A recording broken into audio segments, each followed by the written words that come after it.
بہت سارے نشے لوگوں کو لگے ہوئے ہوتے ہیں۔ ہر آدمی کوئی نہ کوئی نشہ کرتا ہے، کوئی دولت کا کرتا ہے، کوئی شہرت کا کرتا ہے، کوئی اپنی تعریف کا نشہ کرتا ہے، دو چار لوگوں سے تعریف سن کے مطمئن ہو جاتا ہے۔ ناراض تو نہیں ہو گیا اس جملے سے؟ آپ کرتے ہیں لوگ دولت کا نشہ بھی۔ یہ جب نقصان ہوتا ہے تو بندے بیمار نہیں ہو جاتے؟ پیسے ڈوب جاتے ہیں تو لوگ بیمار نہیں ہو جاتے؟ تو اس کا مطلب یہ ہوتا ہے کہ نشہ ٹوٹ گیا ہے۔ بہک ہوئے ہیں نا تھوڑے سے تو کانپتے ہیں، تڑپتے ہیں، پریشان۔ نشہ ہی اسی طرح ہی کرتا ہے نا، نہیں ملتا تو پریشان ہوتا ہے۔ یہ سارے نشے ہیں، مختلف قسم کا نشہ۔ ہم مانتے نہیں اس بات کو، تسلیم نہیں کرتے، کیونکہ تسلیم کرنا بڑا مشکل کام ہے۔ اس کے لیے تو بڑی ساری چیزیں جو ہیں وہ دبوچ کے اور بڑی سارے رستے پھلانگ کے آنا پڑتا ہے، تو بڑا مشکل ہے ماننا، ورنہ کرتے ہیں ہم۔ ہمارا مزاج ہے یہ گھومنے پھرنے کا، دنیا دیکھنے کا بھی ایک نشہ ہے، یہ بہت ساری باتیں کرنے کا بھی ایک نشہ ہے، گپ شپ کا بھی ایک نشہ ہے۔ دو چار لوگوں کی جب تک پگڑیاں نہ کھول لیں، بعض لوگوں کو نیند نہیں آتی۔ یہ غیبت کا، چغلی کا، بددیانتی کا، یہ بھی ایک نشہ ہے۔ اس پر ملا رومی رحمۃ اللہ نے بڑا کلام لکھا ہے۔ وہ کہتے ہیں مانگ کے کھانے کا بھی نشہ ہے، مانگ کے کھانے کا بھی نشہ ہے۔ وہ کہتے ہیں کہ ایک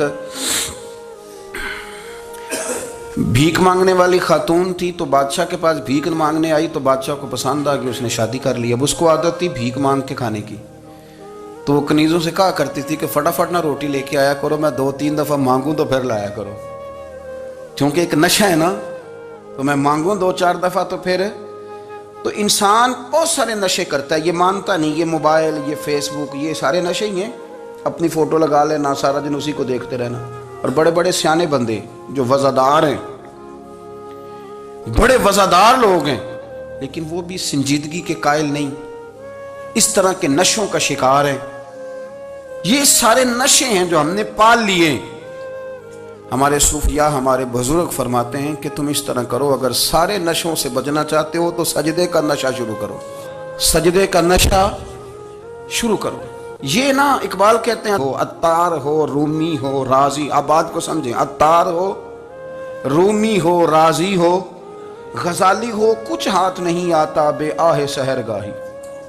کہتے ہیں بہت بڑا صوفی ہو جیسے فرید الدین عطار تھے، بہت بڑا تصوف کا امام ہو جیسے امام غزالی تھے، بہت بڑا تفسیر کا استاد ہو جیسے امام رازی ہو، عطار ہو، رومی ہو، رازی ہو، غزالی ہو، پر کچھ ہاتھ نہیں آتا بے آہ سحر گاہی۔ اگر سویرے اٹھ کے روتا نہیں نا اللہ کی بارگاہ میں، اگر تہجد نہیں نہ پڑھتا، تو کچھ ہاتھ نہیں آتا بے آہ سحر گاہی۔ پھر اس کو کوئی چیز نصیب، میری بات کی سمجھ آ رہی ہے آپ حضرات؟ جب تک آپ سویرے نہیں اٹھتے، آپ اللہ اللہ نہیں کرتے، آپ کو نوافل کا چسکا نہیں، عبادت کا مزہ نہیں، فرمایا میری عبادت کرو، یہ شوق پیدا کرو، میں نے تمہیں پیدا کیا ہے۔ ہم لوگوں کے نشے ہیں، مختلف نشے ہیں، بڑا عجیب رنگ ہے۔ محفل کی صدارت کرنے والے بڑے پیر صاحب، بڑے القابات، بیچ میں سے بندہ تلاش کرنے سے بھی نہیں مل رہا، اتنے بڑے لقب ہیں اس کے، لیکن وہ سج سنور کے 2.5 گھنٹے بیٹھا رہا محفل میں، اور نماز کا وقت آیا تو اس نے مختصر سی پڑھی، وہ نکل گیا، وہ ہلکے سے سجدے کیے۔ اتنا بڑا عشق رسول، نعت خواں، ہو کیا بات ہے، اور عشق رسول کا بہت بڑا پیغامبر، بہت بڑا مبلغ، اور بیچارہ سمجھ ہی نہیں سکا کہ اللہ کے رسول نے فرمایا تو نماز پڑھ میری آنکھیں ٹھنڈی ہو جائیں گی۔ تو یہ نشے کے عادی تو ہیں، پر حقیقت کے قائل نہیں ہیں۔ یہ بس ٹھیک ہے، خوابوں کی دنیا میں لوگ زندہ ہیں، پر جن کو یہ جو نشہ تھا نا عبادت کا، یہ میرے رسول پاک کی چاہت ہے، یہ میرے نبی کریم علیہ السلام کی۔ آپ دیکھیں نا، حضور مہینوں جا کے غار حرا میں بیٹھتے تھے، کیا وہاں تبلیغ کرتے تھے؟ کوئی کتاب لکھتے تھے؟ رسول کریم علیہ السلام مہینہ رہتے غار حرا میں، کوئی نہ مجھے دیکھے، کوئی نہ مجھے ملے، حضور یہاں کیا ہے؟ فرمایا میں اپنے رب کی عبادت کروں گا۔ نبی کریم علیہ السلام نے سجدوں کے ساتھ پتھروں اور پہاڑوں کو آباد کر دیا، سجدوں کے ساتھ۔ آپ کا سجدہ آپ کو بہت ساری چیزوں سے چھڑا لیتا ہے، یہ بہت ساری جگہوں سے جھکنے سے بچا لیتا ہے۔ صوفیاء، اولیاء یہ کیا کرتے تھے؟ یہ سجدے کا ذوق ہی تو پیدا کرتے تھے، سجدے کا ذوق۔ شاہ عبدالعزیز دباغ رحمۃ اللہ تعالی علیہ اپنے مریدوں سے فرمایا کرتے تھے کہ اگر تم پکے نمازی بن جاؤ نا، تہجد گزار ہو جاؤ، تو میرے پاس آنا جانا چھوڑ دینا۔ عرض کی حضور کیوں؟ فرمایا میں تمہارے اور رب رسول کے راستے میں رکاوٹ نہیں بننا چاہتا، اور میرا مقصود ہے تمہیں وہاں تک پہنچانا۔ جب پہنچ گئے تو پھر میری ضرورت ختم ہو گئی۔ ہاں کبھی وسوس آئے، شک پیدا ہو، تکلیف ہو تو آنا، ورنہ میں نہیں چاہتا کہ میں رکاوٹ بنا رہوں۔ تم اللہ اللہ کرو، اس مالک کو راضی کرو۔ میرے رسول پاک علیہ وسلم نے فرمایا بندہ اللہ کے سب سے قریب اس وقت ہوتا ہے جب وہ سجدے کی حالت میں ہوتا ہے۔ کس کے قریب ہوتا ہے؟ اللہ کے سب سے قریب ہوتا ہے۔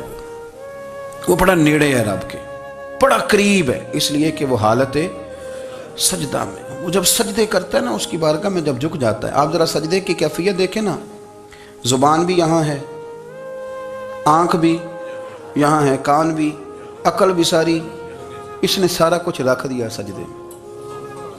آپ وہ کبھی پیچھے جائیں تو دیہاتوں میں کہا جاتا تھا ناک سے نکیریں نکالو، بہت بڑی سزا ہوتی تھی نا، ناک سے نکیریں نکالو، بڑی سزا ہوتی تھی۔ تو اس نے کہا مالک مجھے کسی نے کہا نہیں، پر دیکھنا میں نے رکھ دی ساری عقل سجدے میں، اور رکھ کے کہا کیا؟ سبحان ربی یا اللہ، اللہ میں پست ہوں تو اعلیٰ ہے، اللہ تو میرا رب ہے اور تو سب سے اعلیٰ اتنا۔ اور فرمایا جب یہ اس کیفیت میں ہوتا ہے تو پھر یہ اپنے رب کے قریب ہوتا ہے۔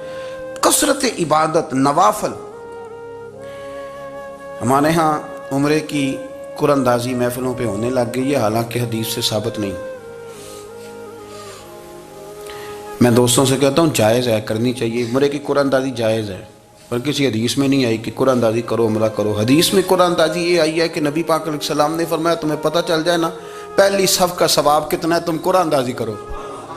عمرے کی قرآن اندازی کا تو پوسٹر چھپتا ہے، تو یہ والی قرآن اندازی کب ہونی ہے؟ ہونی چاہیے کہ نہیں؟ حضور نے فرمایا تمہیں پتہ چلے کہ اس کا ثواب کتنا، تو تم قرآن اندازی کرو، تم قرآن ڈالو۔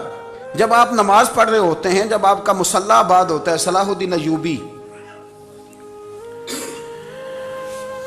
ایک بزرگ سے ملاقات ہو گئی، بیت المقدس پر قبضہ تھا عیسائیوں کا، تو صلاح الدین بڑے پریشان تھے۔ وہ بابا جی کہنے لگے پتر کیا ہوا؟ کہنے لگے حضور پتہ چلا ہے دشمن کے 2 بحری بیڑے اسلحہ لے کے آ رہے ہیں، مسلمان پہلے ہی کمزور ہیں، اور اب اگر 2 بحری بیڑے اور آ گئے تو حضور مسئلہ بن جائے گا۔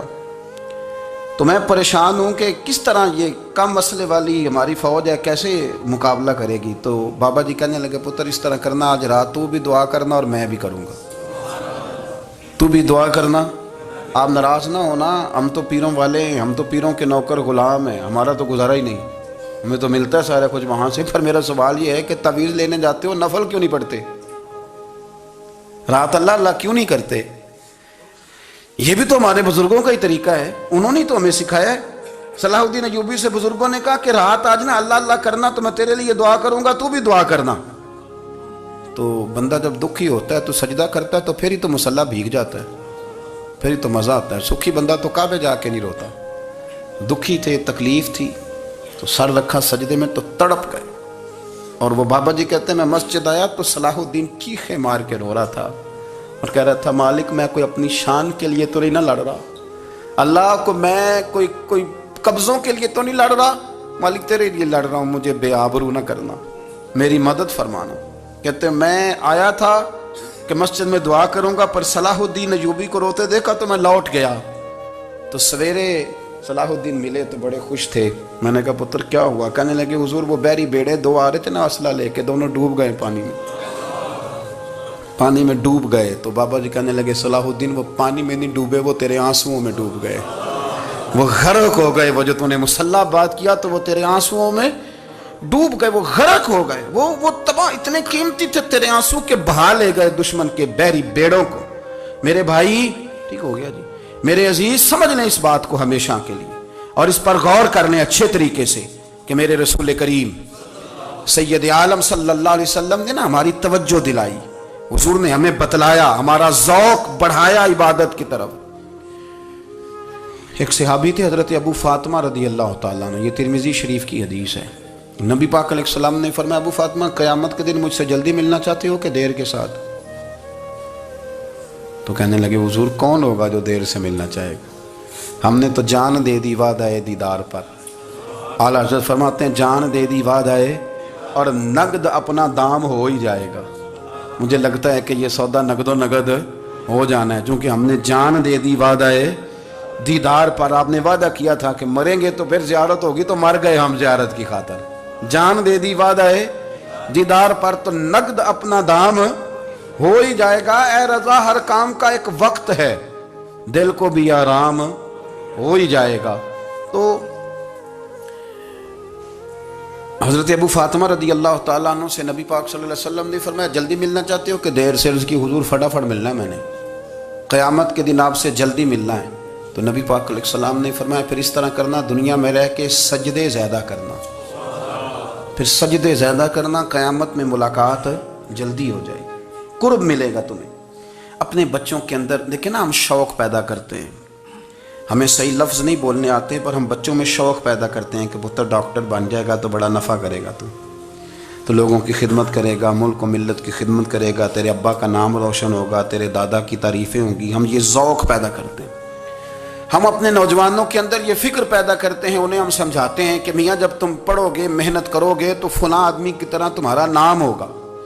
یہ جتنا ذوق ہم بچوں کے اندر ان چیزوں کا پیدا کرتے، ہمیں حکم ہے کسی طرح ہم ذوق پیدا کریں کہ پتر نماز پڑھے گا تو اللہ راضی ہو جائے گا، تو سجدہ کرے گا۔ دیکھیں نا میرے رسول کریم علیہ السلام نے فرمایا 7 سال کے بچے کو مسجد لے کے جاؤ، یعنی اسے شوق دلاؤ، اس کے اندر یہ خاصیت پیدا کرو کہ اس کا دل کرے مسجد میں جانے کا، اس کے اندر یہ خصوصیات لاؤ کہ وہ ہمارے ہاں نا ہر چیز کو پروموٹ کیا جا رہا ہے، ہر چیز کو، یعنی سر سنگیت سکھانے کے لیے اکیڈمیاں بن گئی ہیں، ہر شے پروموٹ ہو رہی ہے، عبادت کا جذبہ کم ہوتا جا رہا ہے، اللہ کا ذوق ہمارے اندر نہیں رہا۔